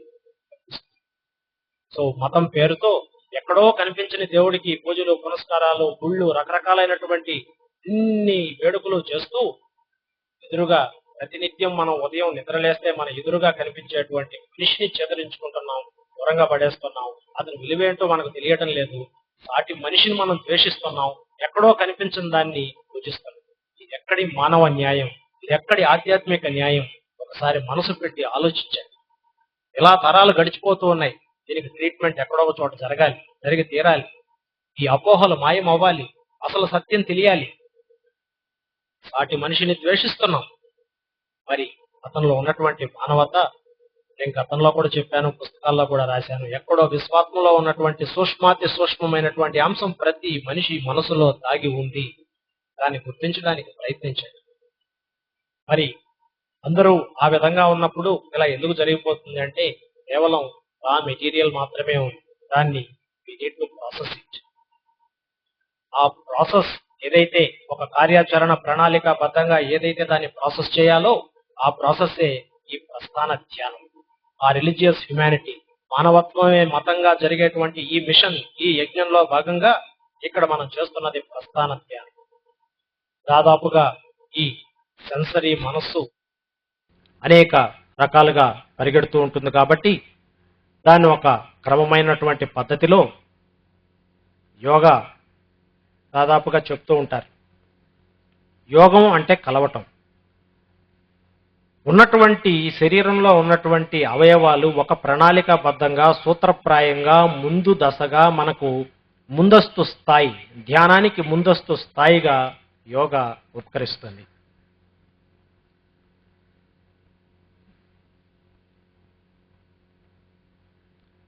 దాదాపుగా యోగం ఒక కలయికగా మారిన తరువాత ఈ ప్రాణాయామ ధారణ శక్తిని ప్రసాదిస్తుంది. రెండిటికి కలిసినటువంటి ధారణ శక్తిని ప్రాణాయామ ద్వారా వచ్చినప్పుడు అప్పుడు ధ్యానంలో కూర్చుంటే అది సక్రమమైనటువంటి మార్గంలో నడుస్తుంది. డైరెక్ట్గా ధ్యానంలో కూర్చుంటే అంత ఫలితం త్వరగా రాకపోయేటువంటి పరిస్థితి ఎక్కువ భాగం మనకు కనిపిస్తూ ఉంటుంది. అందుకనే ఈ రెండింటినీ చేస్తున్నాం. ఆసన, ప్రాణాయామ, ధ్యానం అన్నటువంటి కాన్సెప్ట్ ఎందుకు వచ్చింది అంటే ఇలానే వచ్చింది. ముందస్తు సూత్రప్రాయంగా తయారు చేయడం, తర్వాత ఈ ప్రాణాయామ ద్వారా ధారణ శక్తిని రెండింటికి సరిపోయేటువంటి శక్తి దాని ద్వారా పొందడం, తర్వాత ధ్యానంలో నిమగ్నం కావటం. మరి ఈ విధంగా ఉన్నటువంటి మనసును అంతరాత్మ దాకా చేర్చగలిగితే, the mind of moral sanctity అంతవరకు చేర్చగలిగితే ఈ ఆప్యాయత, ఆత్మీయత అక్కడ స్టార్ట్ అవుతుంది. అలాగే కేవలం చాలామంది ఈ రోజుల్లో ఈ ధ్యానం చేస్తూ ఉంటారు కాస్త రిఫ్రెష్ కావడం కోసం, లేదు ఈ రోజువారీ మానసిక ఒత్తిడిని తట్టుకోవడం కోసం దాదాపుగా ఈ ధ్యానం ఉపకరిస్తుంది అని చెప్పడం చాలామంది చేస్తూ కాస్త రిలీఫ్ పొందుతూ ఉంటారు. అంతవరకే అది. అఫ్ కోర్స్ ఈ రోజున ఇది కూడా కమర్షియల్గా చాలా రాంగ్ రూట్లోకే వెళ్ళిపోయింది. అయితే నేను చెప్తున్నది ఏమిటంటే కేవలం అలా రిలాక్స్ కావడం కోసమే కాదు, రిఫ్రెష్ కావడం కోసమే కాదు, సాధారణ మానసిక ఒత్తిడిని తగ్గించుకునే వరకే కాదు, అలాగే కొంత ఆ ప్రాసెస్, ఆ ధ్యానాన్ని కొనసాగిస్తే నీలో దాగి ఉన్నటువంటి విశ్వమాతకు సంబంధించినటువంటిది, విశ్వాత్మకు సంబంధించినటువంటి సూక్ష్మాతి సూక్ష్మమైనటువంటి అంశాన్ని నువ్వు దర్శించగలుగుతావు. దాన్నే మనం ఆత్మదర్శనం అని చెప్తూ ఉన్నాం. అలాగే కొంత మేరకు కష్టపడితే పరమాత్మ దర్శనం కూడా జీవితంలోనే, మన జీవిత భాగంలోనే, ఈ జీవితం అంత ముందే లోపే చూడొచ్చు అని చెప్తూ ఉన్నాను. సో ఇవన్నీ కూడా ఎందుకు చెప్పడం అంటే వీటిని అవగాహన తెలుసుకోవాలి, మరో మనసును సంపాదించుకోవాలి. ఈ సెన్సరీ మనసుతో సాధ్యం కాదు కాబట్టి ఈ అవగాహన పొంది మరో మనసును ఏర్పాటు చేసుకొని తద్వారా ఈ ధ్యాన ప్రక్రియని కొనసాగిస్తే అప్పుడు సమాజం మారుతుంది. ఈక్వల్ ఫ్రీక్వెన్సీ అప్పుడు దొరుకుతుంది. అప్పుడు మనుషుల మధ్య ఆప్యాయత, ఆత్మీయత, అనురాగం ఇవన్నీ వస్తాయి. అప్పుడు సమాజం మార్పు అప్పుడు వస్తుంది. అంతేకాని అంతకు మునుపే ఇలాంటి మార్పు కోసం ప్రయత్నం చేస్తూ రకరకాలుగా ఎన్నో ప్రయత్నాలు కొనసాగాయి కానీ ఇక్కడ ఫలితం మాత్రం శూన్యంగా కనిపిస్తుంది అంటే కారణం ఇవన్నీ లోపాలుగా ఉన్నాయి. అందుకనే ఈ మిషన్ ద్వారా ప్రతి ఒక్కరూ వాస్తవం తెలుసుకోవాలని, కష్టం సుఖం రెండూ వస్తాయి. అయితే మనం భగవంతుడి దగ్గర నాకు సుఖాన్ని మాత్రమే ప్రసాదించు, కష్టం నాకు వద్దు అంటే కుదరదు. ప్రకృతిలో ఉన్నటువంటి సహజం ఇందాకే చెప్పాను. ఖచ్చితంగా కష్టం అన్నది వస్తుంది. మనం కోరుకోవాల్సింది ఏమిటి? ఆ కష్టాన్ని ఎదుర్కొనే ఆత్మశక్తిని ప్రసాదించమని. ఆ కష్టం వస్తుంది, దాన్ని మనం పోరాట పటిమతో విజయాన్ని సాధించాలి. ఆ విజయం సాధించడానికి కావలసినటువంటి ఆత్మశక్తిని ప్రసాదించమని మనం కోరుకోవాలి. ఈ భాగం అంతా కూడా ఆధ్యాత్మికతలో జరుగుతుంది. ఈ విధంగా కర్మయోగం, భక్తి యోగం ఆధ్యాత్మికతకు సంబంధించి ఇలాంటి నేచర్లో ఉంది కాబట్టే దాదాపుగా నాకు నేనుగా చెప్పుకున్నది having been with the universal inspiration of, చెప్పాను, యూనివర్సల్ ఇన్స్పిరేషన్స్తో inventive and intuitional mind with the influence and confluence of science and conscience. It is my inclination being coronated as a scientific saint, that is విశ్వస్ఫూర్తి అని చెప్పాను. నేను చెప్పిన ప్రతి దాంట్లో కూడా ఇక్కడ సైన్స్ ఉంటుంది. గుడ్డిగా నేను ఏది చెప్పడం లేదు, గుడ్డిగా ఏది నమ్మమనటం లేదు. ప్రాక్టికల్ ఫిలాసఫీనే చెప్తున్నాను. ఏదో ఫిలాసఫీ పూర్వం జరిగింది, ఎక్కడో జరిగింది, భవిష్యత్తులో జరుగుతుందని నేను చెప్పడం లేదు. ప్రాక్టికల్. అది ఎలా తెలుస్తుంది మరి? నా విధానంలో అత్యంత ప్రామాణికమైనటువంటిది నేను చేసినటువంటి దాంట్లో మీడియం విధానం. చాలామంది చూసే ఉంటారు, గతంలో మీడియంతో మాట్లాడిన వాళ్ళు ఉన్నారు, నాతో నేరుగా మాట్లాడిన వాళ్ళు ఉన్నారు. ఇక్కడ అక్కడ వారు చెప్పినది మాట్లాడినది లింక్ అవుతూ ఉండడం కూడా గమనించే ఉంటారు. ఇంతవరకు విశ్వంలో జరగనటువంటి ప్రక్రియ ఇక భవిష్యత్తులో కూడా జరగనటువంటి ప్రక్రియగా దీన్ని చెప్తున్నాను, ఈ మీడియం విధానం. ఎందుకంటే అతి సంక్లిష్టమైనటువంటిది ఇక్కడ కంటి ముందు కనిపిస్తూ ఉంది. This is practical. ఎవరో చెప్పిన కథ కాదు, ఏదో పుస్తకాల్లో చదివిందో పురాణాల్లో చదివిన కథ కాదు. ఇక్కడ ఈ వ్యక్తి కూర్చొని మాట్లాడుతున్నాడు. ఇతను సర్వసాధారణంగా మీలాంటి వ్యక్తే, నేను ఎక్కడో సుదూరంగా ఉన్నాను. మరి నేను ఏం మాట్లాడాలనుకుంటున్నానో, ఏ విధంగా మీతో మీ సమస్యలకు పరిష్కారం తెలియజెప్పాలనుకుంటున్నానో ఈ వ్యక్తి ద్వారా చేస్తున్నాను అంటే మాధ్యమం ద్వారా. ఇది గత 10-15 సంవత్సరాలుగా జరుగుతూనే ఉంది, చాలామందికి అనుభవపూర్వకంగా ఉన్నదే. అయితే కొత్త వారు ఉంటారు కాబట్టి వారు కన్ఫ్యూజన్కు గురి కాకుండా ఉండడం కోసం మరీ నేను చెప్తూ ఉంటాను. మరి ఇతనికి సంబంధించినంత వరకు ఇతనికో సపరేట్ మనసు ఉంది, ఇతని మెదడు వేరు, ఇతని యాక్టివిటీ వేరు, ఇవన్నీ వేరుగా ఉన్నాయి. ఇక్కడ వచ్చి కూర్చున్నాడు. మరి నేను చెప్పదలుచుకున్నటువంటిది, నేను ఏం చెప్పాలనుకుంటున్నానో ఇతనికి ఏమీ తెలియదు. మీరు ఎవరొచ్చి మాట్లాడింది ఇతనికి తెలియదు, ఏం జరుగుతున్నది ఇతనికి తెలియదు. అది కొన్ని గంటలు కావచ్చు, కొన్ని రోజులు కూడా కావచ్చు. అంతవరకు కూడా ఇదే స్థితిలో నేను వెళ్ళిపోయేంత వరకు ఈ స్థితి ఇట్లాగే కొనసాగుతుంది. నేను వెళ్ళిపోయిన తర్వాత ఇతనికి సంబంధించినటువంటి మనసు, అతని ఆలోచనలు, అతని యాక్టివిటీసు, అతని లావాదేవీలు అన్నీ గుర్తొస్తాయి. ఇది ఎలా సాధ్యం అవుతుంది? నేను కొన్ని కిలోమీటర్ల దూరంలో ఉన్నాను. ఇది సాధ్యమా అని ప్రశ్నించుకునే ముందు రుజువు కంటి ముందు కనిపిస్తోంది. Yes, it is possible with the spirituality అనే చెప్తున్నాను. దాదాపుగా ఈ సెన్సరీ మనస్సునే కొంత సైంటిఫిక్ నాలెడ్జ్ అవసరం ఇక్కడ.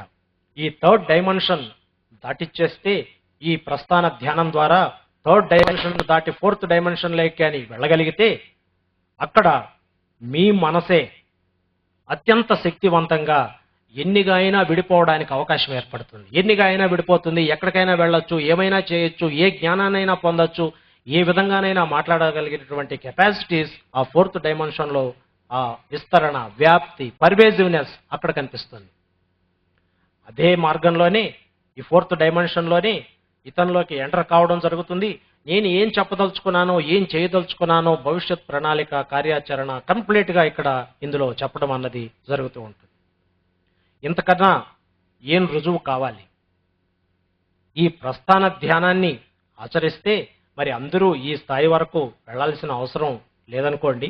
అట్లీస్ట్ ఉన్న జీవితంలో, ఈ జీవిత కాలంలో ఈ సుఖదుఖాల మిళితం అక్కడ అర్థం చేసుకోవడానికి ప్రయత్నించండి. కష్టం అన్నది ప్రతి ఒక్కరికి వస్తుంది, అది ప్రకృతి సహజ సిద్ధం. అది కాకుండా ఎవరు చేసే ప్రసక్తే లేదు.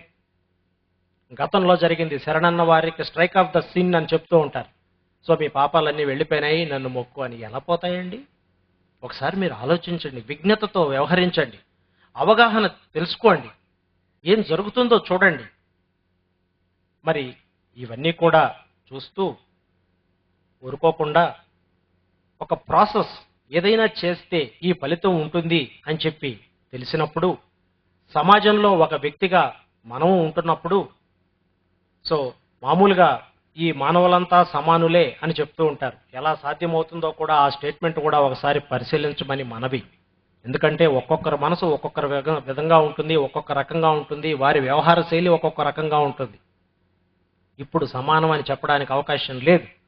సో ఈ సెన్సరీ మనసుని ప్రస్థాన ధ్యానం ద్వారా ఒక స్థాయికి చేర్చినప్పుడు అప్పుడు సమానంగా చూడొచ్చు. అందుకే ఆత్మస్థాయిలో నాకు అందరూ సమానమే, నాకు ఎవరు దూరం కాదు, ఎవరు దగ్గర కాదు, అందరూ నా వాళ్ళుగానే ఉంటుంది, అందరూ మొత్తం నాకు సంబంధించిన వ్యక్తిగానే చూస్తాను.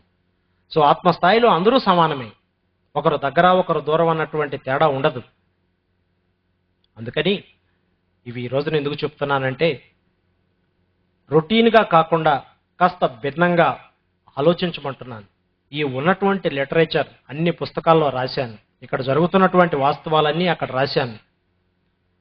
వాటిని ఒకసారి చదవండి, అవగాహన చేసుకోండి. ఈ ప్రాసెస్ ద్వారా, మరో మనసు ద్వారా దీన్ని అందుకునేలాగా ప్రయత్నం చేయండి. నిత్యం ధ్యానం చేయడానికి ప్రయత్నించండి. అప్పుడు సుఖశాంతులతో ఉండడానికి, అప్పుడు మరి కష్టాలు రావా అంటే వస్తాయి. ఆ కష్టాలను ఎదుర్కొనేటువంటి ఆత్మశక్తి డెవలప్ అవుతుంది. ఇంకొకళ్ళ మీద ఆధారపడాల్సినటువంటి అవసరం లేదు. ఎవరో వస్తారని, ఏదో మీకు పరిష్కార మార్గం చూపిస్తారని, ఏదో తెలియని దానికోసం నమ్ముకొని అరువులు చాచుకోవడం కంటే చాలా శక్తివంతమైనటువంటి మనస్సును మీలో ఉంచుకొని దాని ప్రాసెస్ ద్వారా ఆత్మ వరకు, ఆత్మ దర్శనం వరకు చేయొచ్చని, మనిషి అత్యంత శక్తివంతుడని నేను చెప్తున్న మాట అదే. మానవ మెదడు అత్యంత శక్తివంతమైనది, అన్నిటి గురించి చెప్పగలిగినటువంటిది మానవ మెదడే.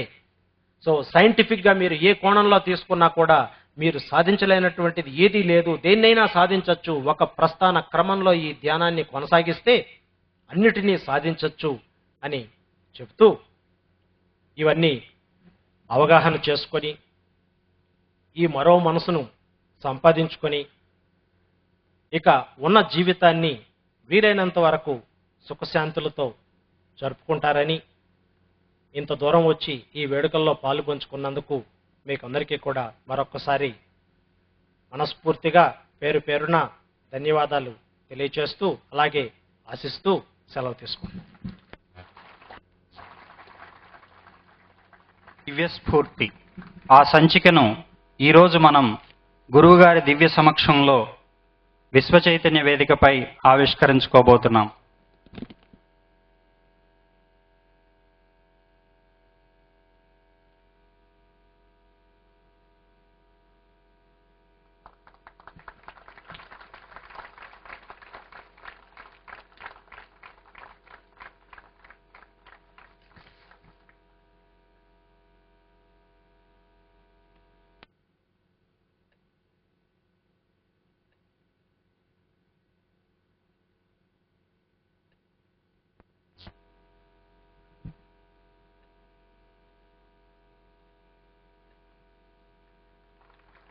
గత సంవత్సర కాలంలో ఈ స్ఫూర్తి దీపిక సంచికను మనం ఈరోజు శ్రీ శ్రీ శ్రీ గురు విశ్వస్ఫూర్తి వారి సమక్షంలో మన ముఖ్య అతిథుల సమక్షంలో ఆవిష్కరించుకోబోతున్నాం.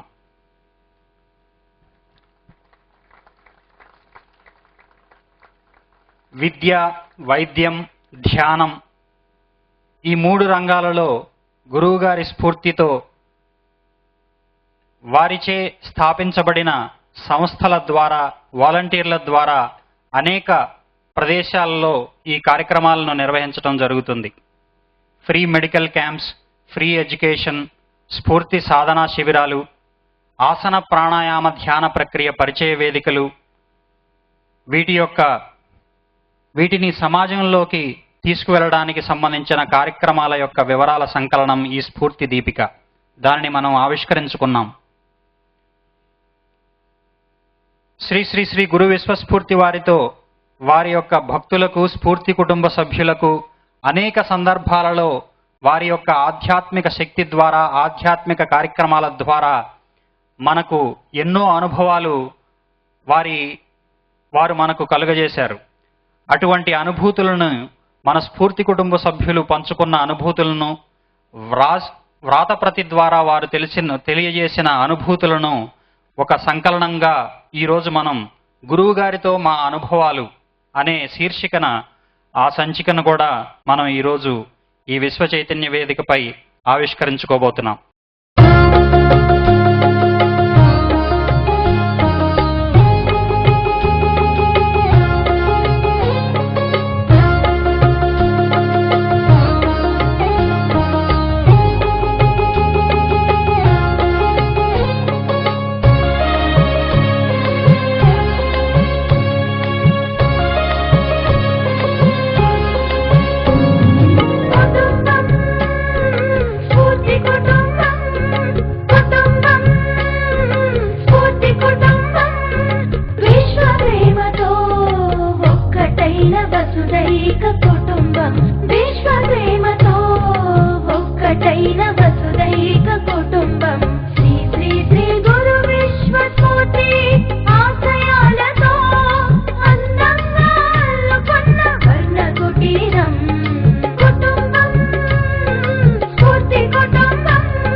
ఈనాటి అతిథులు ఆంధ్రప్రభ వారిని మన స్ఫూర్తి కుటుంబ సభ్యులను ఉద్దేశించి ప్రసంగించవలసిందిగా కోరుతున్నాను.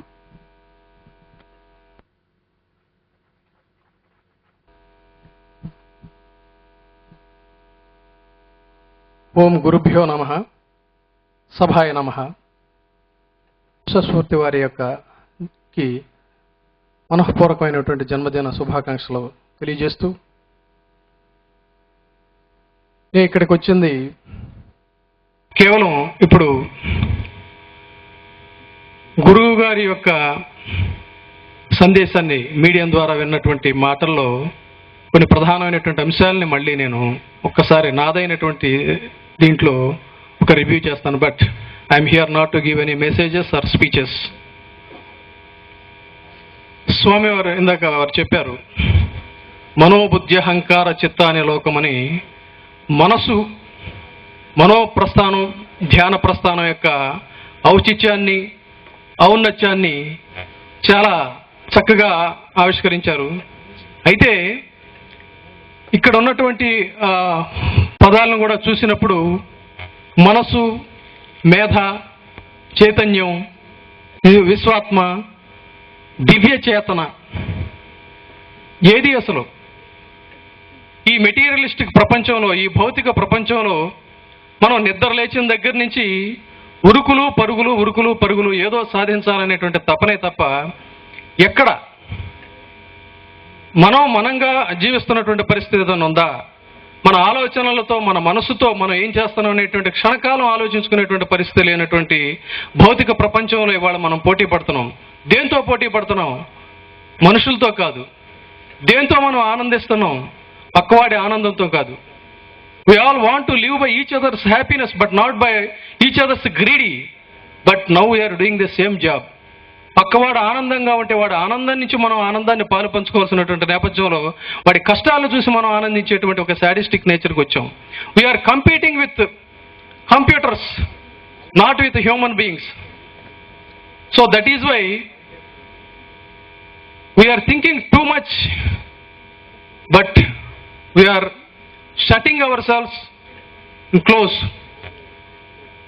ఎక్కడ ఆలోచనలని రోజు రోజుకి సంకుచితత్వంతో ఉన్నటువంటి పరిస్థితుల్లో మనిషి యొక్క, ఇందాక వారు చెప్పారు, శరీరం ఆద్యం కలు ధర్మ సాధనం. ఏదైనా మనం సాధించాలంటే శరీరమే ఆద్యం.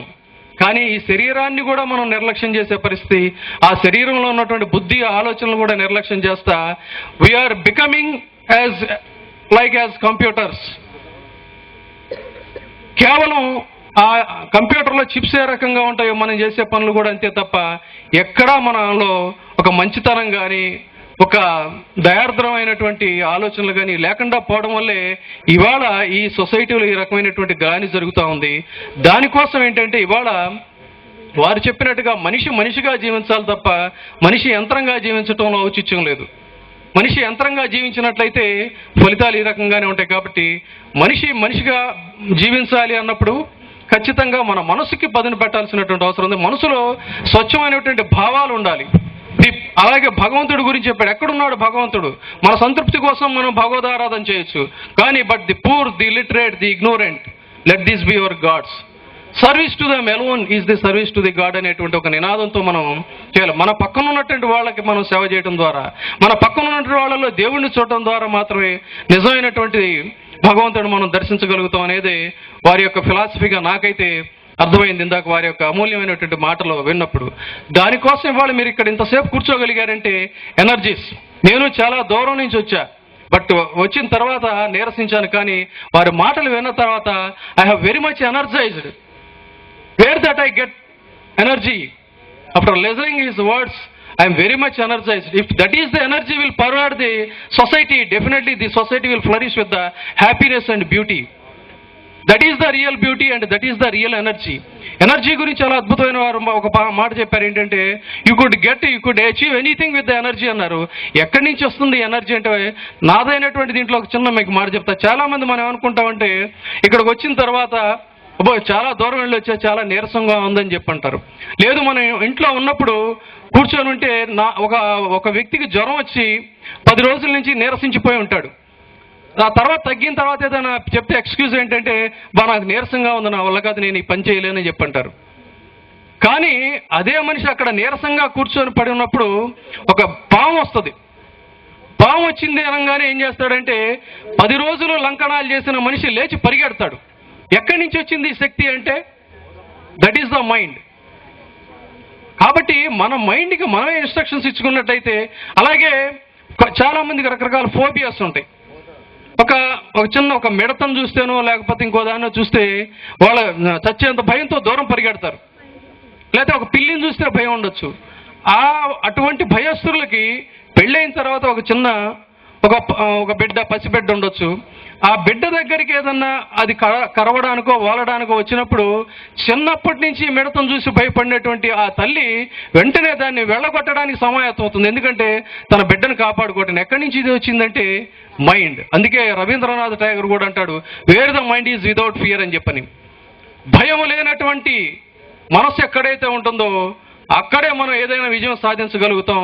ఆ విజయానికి స్ఫూర్తిగా విశ్వస్ఫూర్తి అది కావాలి. ఆ నిర్భయంతో మనం సాగేటువంటి ప్రస్థానం అనేటువంటిది విశ్వస్ఫూర్తిదాయకం కావాలి, శ్రేయోదాయకం కావాలి, సమాజ వికాసానికి అభ్యున్నతి కోసం కావాలనేటువంటి ఒక విశ్వస్ఫూర్తి యొక్క ఫిలాసఫీ ఖచ్చితంగా ఈ సమాజాన్ని రాబోయే కాలంలో చైతన్యవంతం చేస్తుందని వారి సందేశాలు ఇవాళ చిన్నగా మొదలైనప్పటికీ ఒక చినుకులు కూడా అన్నీ కలిసి ఒక మహాసముద్రంగా ఎలా అయితే తయారవుతాయో ఈ సందేశం కూడా రాబోయే కాలంలో ఒక మహాసముద్రంగా పోటెత్తుతుందని చెప్పని విశ్వసిస్తూ వారు జన్మ యొక్క లక్ష్యాన్ని గురించి కూడా చెప్పారు. ఆకాశాత్ ప్రతితోయం సాగరం ప్రతి గచ్చతి. ఆకాశం నుంచి పడేటువంటి ప్రతి చినుకు కూడా అంతిమంగా తిరిగి సముద్రం దగ్గరికి వెళ్ళాలి. మనం కూడా ఈ భూమి మీద జన్మించిన తర్వాత మన కర్తవ్యాన్ని మళ్ళీ మనం సాధించాలంటే అయితే ఆ చినుకు నేల మీద పడితే ఒక రకంగా ఉంటుంది, మురికి నీళ్ళల్లో పడితే ఒక రకంగా ఉంటుంది, స్వచ్ఛమైనటువంటి నదిలో పడితే స్వచ్ఛంగా ఉంటుంది. కాబట్టి మనం చేసేటువంటి పనులు కూడా ఈ భూమి మీద పుట్టిన తర్వాత మనం ఎలా చేయాలి అనేటువంటి దాన్ని నిర్దేశించుకున్నట్లయితే మన ప్రవాహం, మన ప్రస్థానం కూడా అత్యద్భుతంగా ఉంటుందనేటువంటి అద్భుత సందేశాన్ని వారి నుంచి గ్రహించినందుకు వారికి మరొక్కసారి ప్రణామాలు అందజేస్తూ మీ అందరికీ కూడా ఆ సందేశాలు ఒక కొత్త ఎనర్జీస్ ఇవ్వాలని చెప్పని, ఈ కొత్త ఎనర్జీస్తో మీరు ఒక కొత్త జీవితాన్ని, not like A computers, like a human beings. We all want happiness, not with the money, with the kindness, not with the competition, with the humanity, with the gentleness. అటువంటి ఎనర్జీస్తో మనం జీవించాలని కోరుకుంటూ సెలవు తీసుకుంటున్నాను. జై విశ్వస్ఫూర్తి. ఎగ్జిక్యూటివ్ దూరదర్శన్ కేంద్ర హైదరాబాద్ వారిని మన స్ఫూర్తి కుటుంబ సభ్యులందరినీ ఉద్దేశించి ప్రసంగించవలసిందిగా కోరుతున్నాను. స్ఫూర్తి ఓం, స్ఫూర్తి ఓం, స్ఫూర్తి ఓం.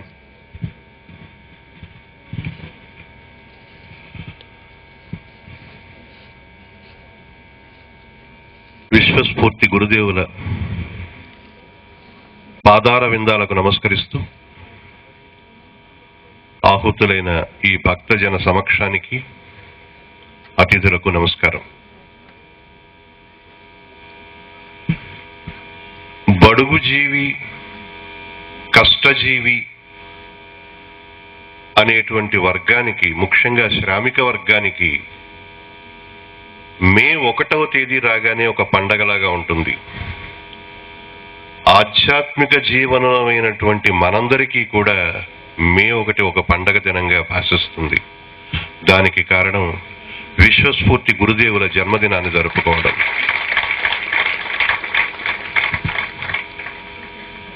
అధునాతనమైపోతున్నటువంటి జీవన వ్యాపారంలో ఆధ్యాత్మికత, మన పురాణాలు, మన ఇతిహాసాలు, ప్రబంధాలు చోటు చేసుకుంటాయా అంటే వాటికి ఇంకా ఆస్కారం ఉంది. ప్రస్తుత అధునాతన విజ్ఞానంతో చూపగలిగినటువంటి సత్తా భారతీయ ఆత్మలో ఉంది అని కొత్త తరానికి ప్రతిపాదన చేసినటువంటి ఒక గొప్ప ఆధ్యాత్మికవేత్త విశ్వస్ఫూర్తి గురుదేవులు. ఒక అనూహ్యమైనటువంటి అంశాన్ని మన కళ్ళ ముందే సాక్షాత్కరింపచేయగలిగినటువంటి ధీమాన్యులు విశ్వస్ఫూర్తి గురుదేవులు. ఒక వ్యక్తి ఎక్కడో తెలియనటువంటి ఒక ప్రాంతంలో ఉండి తన ధ్యానంలో, తన జీవన వ్యాపారంలో ఈ లోకానికి ఏం చేయాలో అనేటువంటి ఆలోచనలో మునిగి ఉన్నటువంటి ఒక వ్యక్తి దేశంలోని ఏ ప్రాంతానికైనా ఒక మానవ మాధ్యమం ద్వారా ప్రవేశించి తనను గమనిస్తున్న, తన దగ్గర నుంచి ఏదో జ్ఞానాన్ని ఆశిస్తున్న భక్తజనులకు ఒక గొప్ప సందేశం ఇవ్వడం అనేది మన కళ్ళ ముందు జరుగుతున్న అద్భుతం. దేవకి అష్టమ గర్భాన కృష్ణుడు ఉదయిస్తాడు, వాడే నిన్ను ప్రాణహరణ చేస్తాడు అని ఆనాడు ఒక ఆకాశవాణి పలికింది, దైవ సంకల్పమైనటువంటి విషయాన్ని. అక్కడ భౌతిక రూపంలో ఏ రకమైనటువంటి వ్యక్తి లేదు, వాణి వినిపించింది, భగవద్వాణి. భారతీయ ఆత్మలో, భారతీయ చరిత్రలో, పురాణాలలో, ఇతిహాసాలలో ఇలాంటి సంఘటనలు కోకొల్లలు. అలాంటి సంఘటనలకు వర్తమాన తరంలో ఈ అధునాతన యుగంలో సాక్షి సంతకం మన విశ్వస్ఫూర్తి గురుదేవుడు. ఈ రోజున వారి జన్మదినం ఏదో ఒక కేక్ కట్ చేయడము, పిల్లలందరికీ కేక్ కట్ చేయడము, లేదా మనందరికీ ప్రసాదాన్ని పంచడము అనేటువంటి భౌతికమైనటువంటి విషయాలన్నీ పక్కన పెడితే ఆధ్యాత్మిక సంబంధమైనటువంటి విషయాల మీద ఈవేళ గురుదేవులు చేసినటువంటి ప్రసంగం ఎంత విలువైనదో, మన జీవితాలపైన ఆలోచనలపైన ఎంత ప్రతిభావంతంగా తన ప్రభావాన్ని చూపుతుందో ఆలోచిస్తే ఆశ్చర్యం కలుగుతుంది. ఈ రోజును కనుక మనం ఇక్కడ సమావేశమై గురుదేవుల యొక్క సందేశాన్ని, ఉపదేశాన్ని మనం విని ఉండకపోతే ఎంత నష్టపోయాము అనిపించేటువంటి పరిస్థితిలో సాగింది ఇవాళ. ఎన్ని రకాల అంశాలు ఇవాళ ప్రస్తావించబడ్డాయో,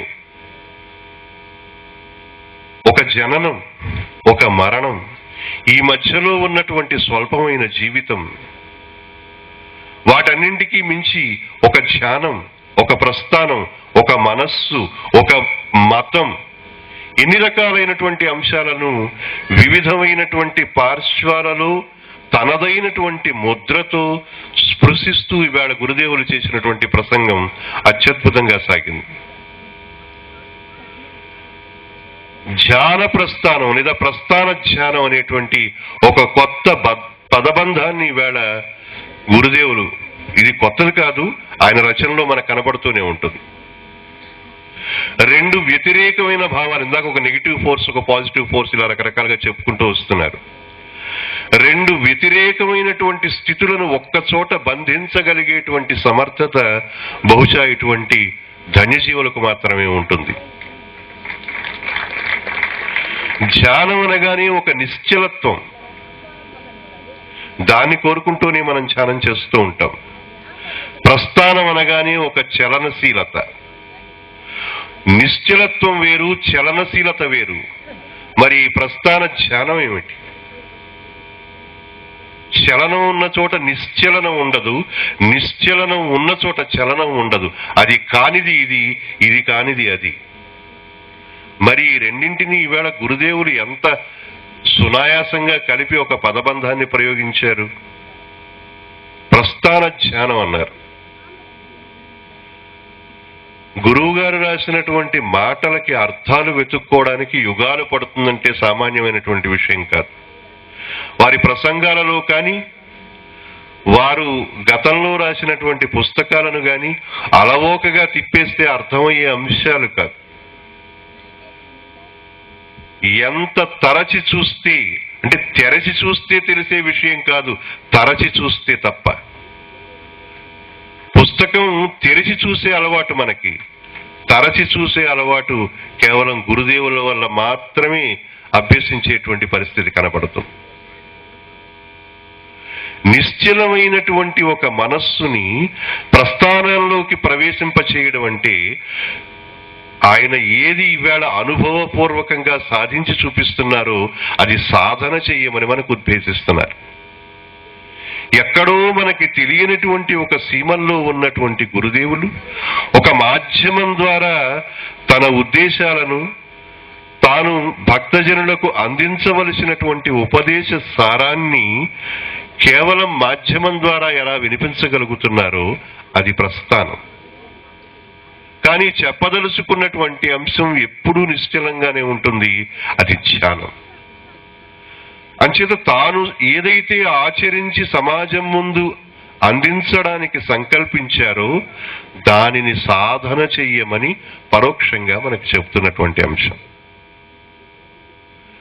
అక్కడ మళ్ళీ వారే ఒక మాట అన్నారు, అందరూ అన్ని స్థాయిలు అన్ని మెట్లు ఎక్కగలుగుతారని కాదు, కానీ ప్రారంభించాలి.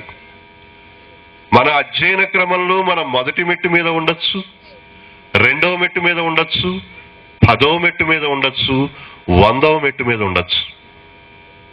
కానీ అధ్యయనానికి ప్రారంభం మాత్రం జరగాలి. ఎంత చెట్టుగా అంత గాలి అనేటువంటి మాట మనం వింటూ ఉంటాం. ఎంత సాధనకు అంత ప్రయోజనం అనే మాటను ఇవాళ గురుదేవులు మనకు అందించారు.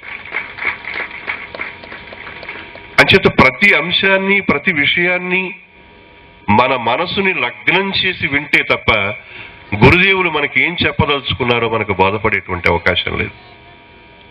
నిజానికి జన్మదినం నాడు ప్రతి వాళ్ళు రకరకాల అంశాలు వైభవంగా ఆనందంగా జరుపుకునేటువంటి విషయాలలో సాగిపోతూ ఉంటుంది. ఆ జన్మ యొక్క వివరాలు మరొకటి.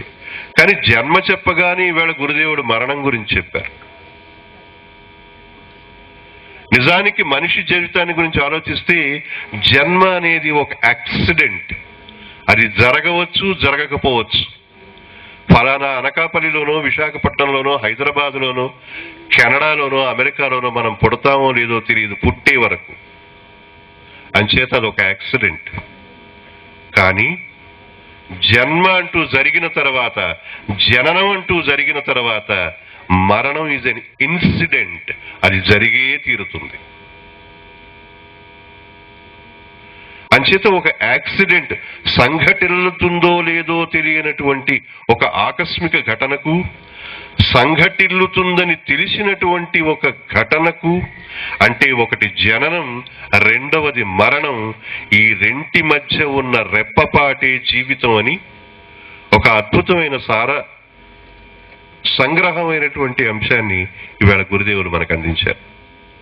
వారి ప్రతి ఉపన్యాసంలో, ప్రతి పుస్తకంలో, ప్రతి గ్రంథంలో వారు అందించేటువంటి సారాంశం. అలాగే మనసు గురించి చెప్పారు. ఎంత అద్భుతమైనటువంటి భావన అంటే, మీరు ఎన్ని పురాణాలు తిరగేసినా, ఎన్ని ప్రబంధాలు తిరగేసినా, ఎన్ని ఇతిహాసాలు తిరగేసినా మనసుని నిర్వచించినటువంటి వ్యక్తి కవితాత్మకంగా మనసుని చూడవచ్చేమో తప్ప, మనం ఒక చిన్నపిల్ల మన ఇంట్లో జన్మిస్తే తాత, అమ్మ, అత్త అని మాటలు నేర్పుతుంటే నీ ముక్కెక్కడమ్మా అంటే ముక్కు చూపిస్తుంది. ఆమె ఆనందపడుతుంది, మనం ఆనందపడిపోతాం. నీ చెవులేవమ్మా అంటే చెవులు చూపిస్తుంది, మనం చప్పట్లు కొడతాం, పిల్లలు చప్పట్లు కొడుతుంది. మన మనవరాళ్ళు, పిల్లలు పుట్టినప్పుడు అనుభవైక విద్యంగా తెలుసుకునేటువంటి అంశం ఇది. భౌతికంగా ఆమెలో ఉన్నటువంటి ప్రతి అంగాన్ని చూపించి ఆనందించగలిగినటువంటి స్థితిలో ఆ పిల్ల స్థాయిలోనే కాదు, ఎదిగిన మనం కూడా నీ మనసు ఒకసారి చూపించయ్యా అంటే చూపించగలమా? మనసు లేకుండా మనిషి జీవితాన్ని నిర్వచించగలమా? భౌతికంగా లేని మనసు, భౌతికంగా ఉన్న మనిషి జీవనం, ఈ రెంటింటినీ సమన్వయించుకోవడంలో బహుశా విశ్వస్ఫూర్తి గురుదేవులు నిర్వచించినటువంటి అద్భుతమైనటువంటి అంశాన్ని సమాంతరంగా ఇంతవరకు చెప్పినటువంటి వ్యక్తి లేరు. అంచేత వారు ప్రవచించేటువంటి ప్రతి సందేశంలో కూడా ఆలోచన, సాకల్యంగా ఆలోచించవలసినటువంటి ఏదో ఒక అంశాన్ని అంతర్లీనంగా ప్రవేశపెడుతూ ఉంటారు.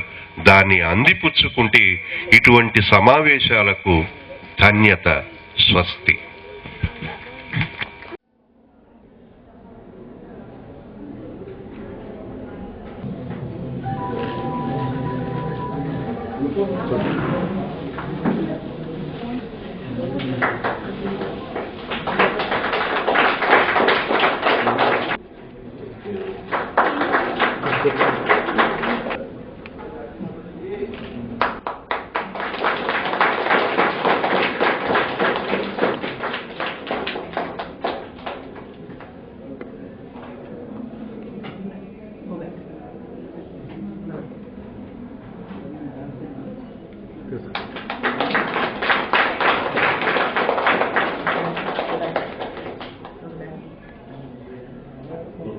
భారీగా పెట్టారు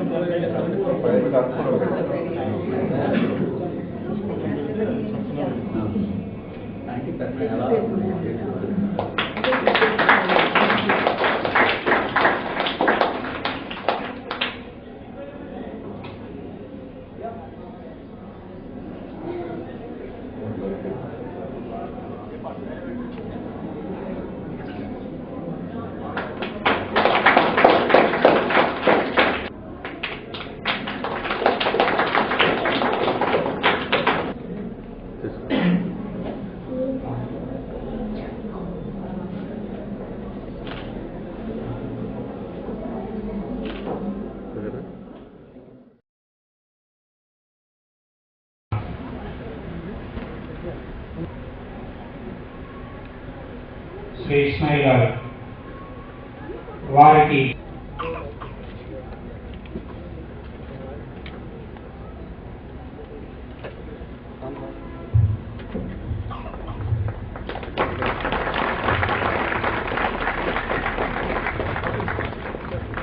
విద్య సమక్షంలో ఈ ట్రైసైకిల్ ని బహుకరించవలసిందిగా శ్రీ శశి గారిని మణివర్ధన్ రెడ్డి గారిని కోరుతున్నాను. చదువుతున్నారు.